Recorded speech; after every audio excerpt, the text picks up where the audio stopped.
Believe din talaga ako sa mga nakaupo sa gobyerno. Itong mga congressman, alam niyo mga kababayan, sa Pilipinas nilang ito makikita. Kung sino pa yung taong nakakulong na dahil may kaso, mamatay tao, kidnap for ransom, adik, at magnanakaw sa gobyerno.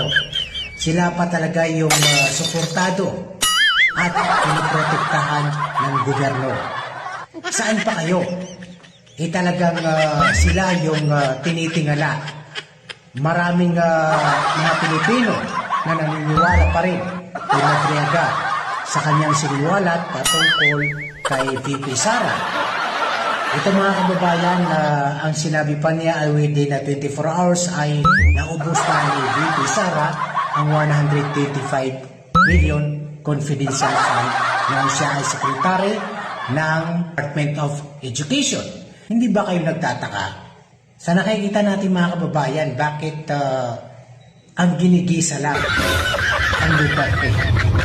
Pero yung mga talagang mga corrupt, mga politician, ay malaya pa rin gumagala.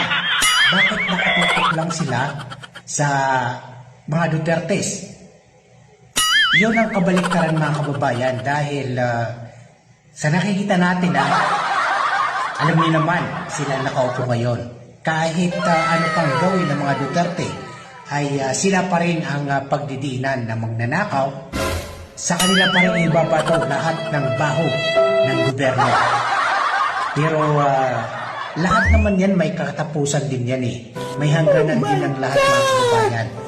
Bakit nga ba hindi nila kayang gawin? Yung 100 billion na flood control scam, bakit ngayon wala pa rin? Nakakalimutan na. Yung mga balita, yung itim na race, bakit hanggang ngayon? Parang kinalimutan ng mga kababayan. Nakatutok lang talaga sila sa mga Dutertes, especially kay VP Sara, dahil gusto nilang lumpuhin para hindi na makatakbo sa 2020 presidential election. Yun po ang dahilan mga kababayan.